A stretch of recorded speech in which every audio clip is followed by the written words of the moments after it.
the lie we've been sold about healing and why it's keeping you stuck. Welcome to Soft Girl Era, the sacred space where strong Black women unlearn survival, rediscover softness, and reclaim the joy, rest, and freedom they deserve without guilt, without apology, and without explanation. I'm your host, LeAnne Dolce, pronounced Dolce, like sweet softness whispered in French. And I'm your guide from burnout to boundaries, from doing to being, from strong to soft, and loving every second of it. Today, I had the profound honor of sitting down with Brittny Howard, a woman whose work is nothing short of revolutionary. Brittny is not just a healer, she's a disruptor. She's rewriting the entire narrative around pain, recovery, and what it truly means to heal. Her work is transforming lives, especially for women who have been conditioned to survive at all costs, to push through, to carry everyone else's burdens while neglecting their own wounds. Brittny is teaching us that healing is not passive. It's not something that happens to you while you sit and wait. Healing is active, intentional, and deeply personal. And what she shared with me is going to shift the way you think about your pain, your power, and your path forward. Let me start with something that might sting a little, but it needs to be said. We've been lied to about healing. We've been told that time heals all wounds. We've been told to just give it time, to be patient, to wait it out. And sure, time helps, but time alone, time without intention, that's not healing. That's just surviving in slow motion. That's just learning to live with the ache instead of addressing it. And for too many of us, especially those of us who've been carrying the weight of the world on our shoulders, survival has become our default setting. We've gotten so good at functioning through pain that we've forgotten what it feels like to actually heal from it. Brittany Howard reminded me of something I think we all need to hear. Healing is not just about time, it's about intention. Real healing asks you to face what hurts, to name it, to work through it instead of pretending it never happened. Pain shapes perception, it shapes emotions, it shapes how we recover, how we move, how we trust, how we love. So, healing correctly means addressing the whole person, not just the symptom. It means looking at the wound and asking, what is this teaching me? What is this asking me to release? What is this inviting me to reclaim? And here's where it gets interesting and a little bit uncomfortable. Pain is not just a body thing, it's a brain thing, it's an emotional thing, it's a spiritual thing. Science has shown us that pain is experienced not only through the body, but also through the brain, where perception, emotions, stress, and past experiences influence how intense pain feels. That means your pain is not just about what happened to you, it's also about what you believe about what happened to you. It's about the story you're telling yourself, it's about the fear you're carrying, it's about the environment you're healing in or not healing in. Many people believe pain always equals damage, and that belief can increase fear and make recovery feel impossible. But pain science recommends something different. It recommends cognitive reframing, gradual movement, deep breathing, mindfulness, and professional guidance to help the brain relearn safety. These approaches can reduce pain intensity, improve confidence, and support a healthier healing process. This framework helps people understand that healing can be trained, supported, and reshaped rather than left to chance. And that's powerful. That's the shift from I'm broken to I'm healing. That's the shift from fear to power. Let me tell you a story that illustrates this perfectly.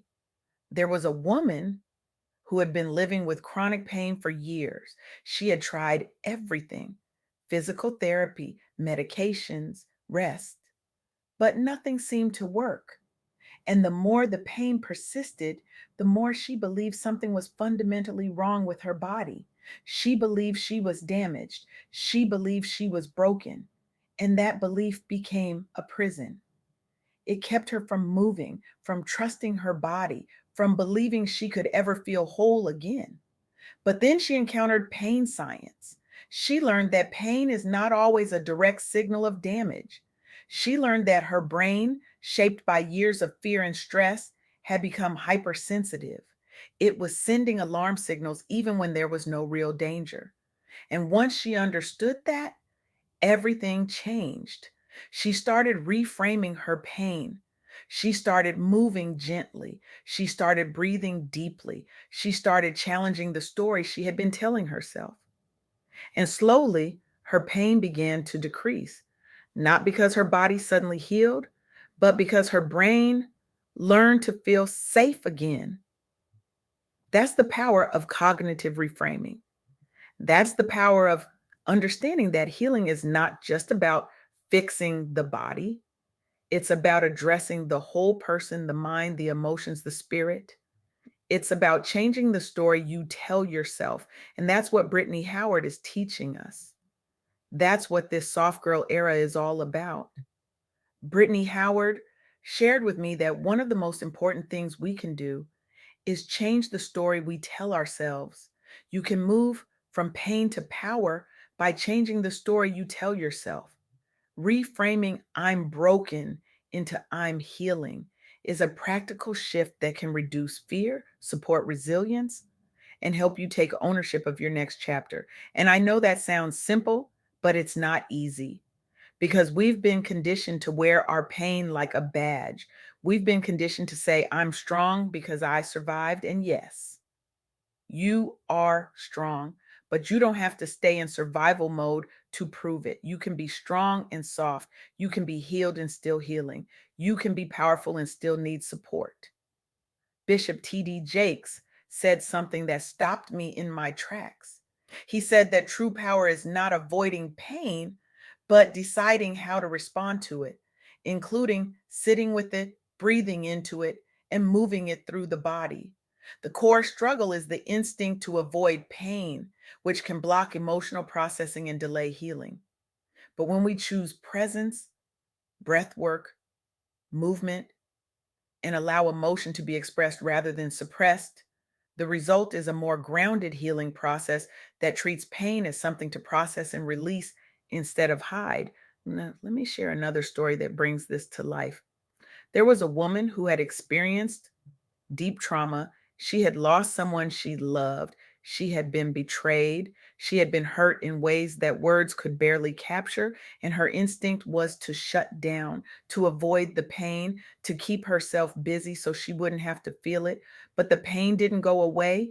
It just lived inside her, unprocessed, unresolved, quietly eating away at her peace. One day she heard Bishop T.D. Jake speak about the power of response. He said that healing begins when a person chooses engagement over escape.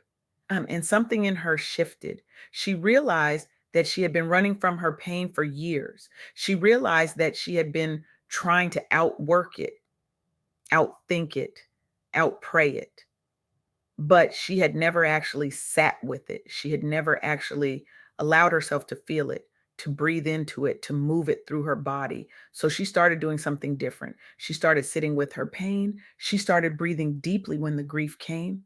She started moving her body, dancing, walking, stretching as a way to release what she had been holding. She started allowing herself to cry without judgment. And slowly, she started to feel lighter.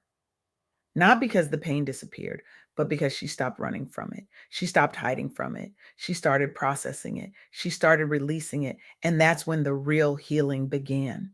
Healing begins when a person chooses engagement over escape. And that's what Brittany Howard is teaching us. That's what this soft girl era is all about. It's about choosing engagement, it's about choosing to feel. It's about choosing to heal, not just survive. And here's the part that might make you cry a little, or breathe a little deeper, or finally give yourself permission to let go. Healing does not mean becoming someone else, it means reconnecting with parts of yourself that trauma and grief caused you to lose touch with.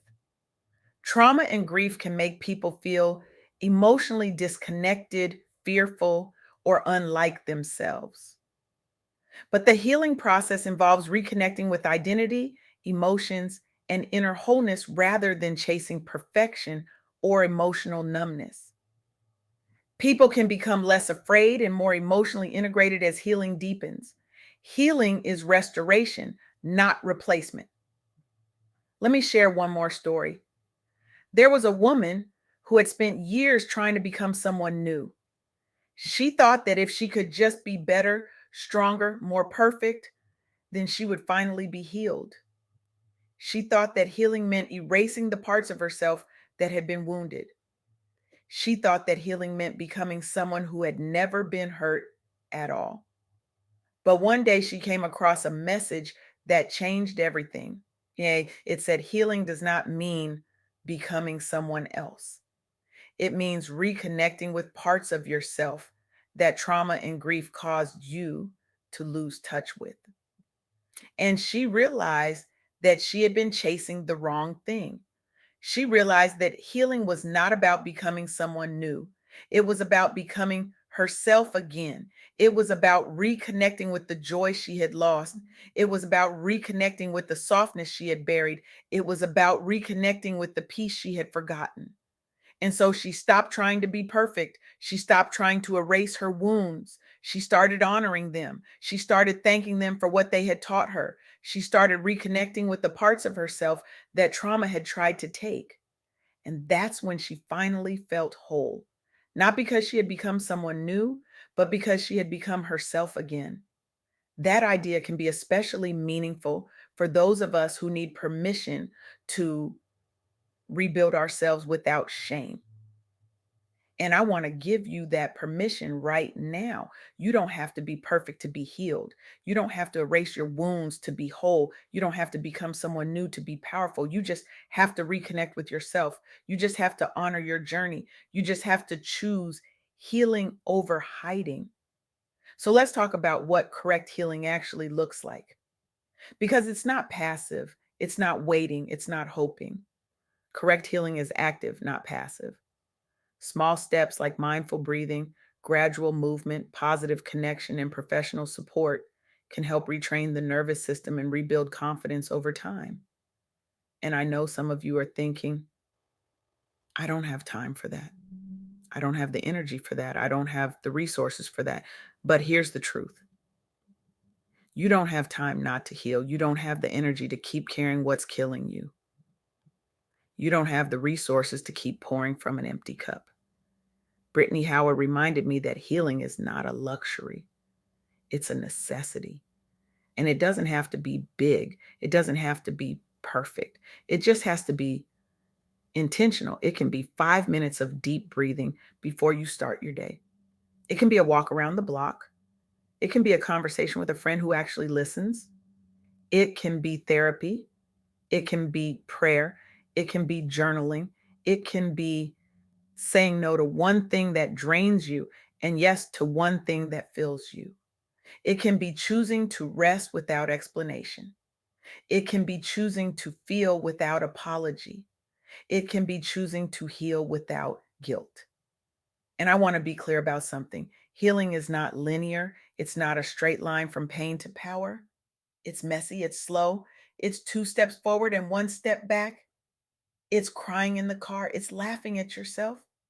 It's feeling like you're doing great one day and falling apart the next.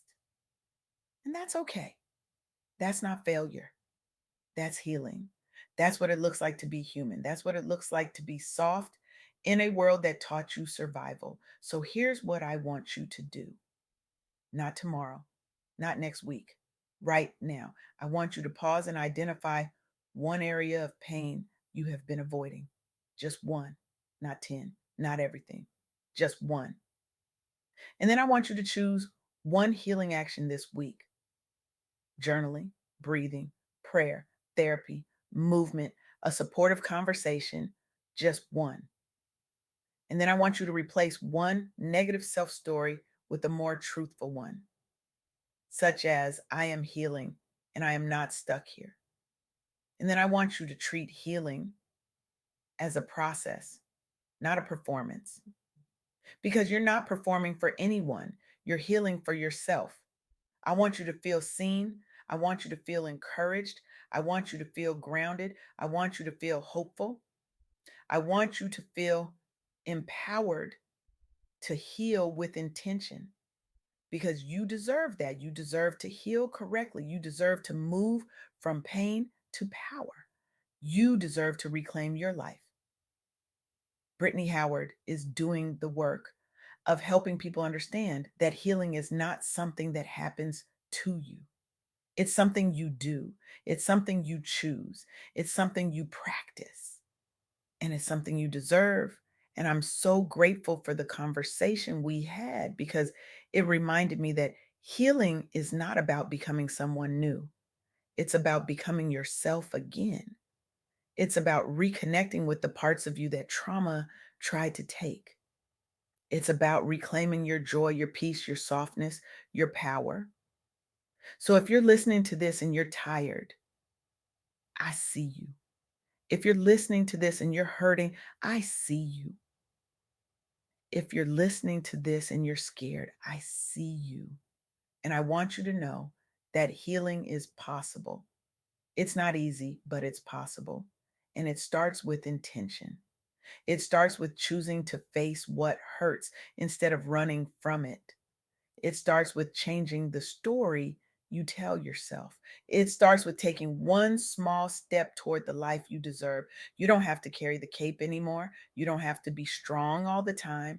You don't have to survive your way through life. You can heal, you can rest, you can be soft, you can be whole, and you can do it without guilt, without apology, and without explanation. So here's my challenge to you. Stop waiting for permission. Stop waiting for the perfect moment. Stop waiting for someone else to tell you it's okay to heal. You are the permission. You are the moment. You are the one who gets to decide that your healing matters, that your peace matters, that your life matters. Choose one thing today: one breath, one boundary, one moment of rest, one honest conversation, one step toward the life you deserve, and then do it again tomorrow and the day after that. Because healing is not a destination, it's a practice, it's a choice, it's a journey, and you deserve to walk it with intention, with grace, with softness, and with power. This is your invitation. This is your reminder. This is your permission slip. You are not broken. You are healing. And that is more than enough. Now go reclaim your life.